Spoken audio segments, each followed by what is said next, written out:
This is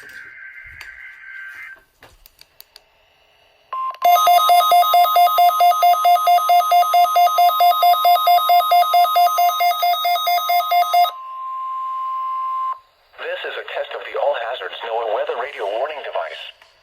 During potentially dangerous weather situations, specially built weather radios will be automatically activated to warn of the impending hazards. Tests of these radios and the warning alarm system will be conducted by the National Weather Service every Wednesday between 11 a.m. and noon. If there is a threat of severe weather, the test will be postponed to the next available good weather day. Reception of this broadcast and the warning alarm will vary at any given location. This variability, normally more noticeable at greater distances from the transmitter, will occur even though you are using a good quality receiver in perfect working order. To provide the most consistent warning service possible, the warning alarm will only be activated for warnings in selected watches affecting the listening area.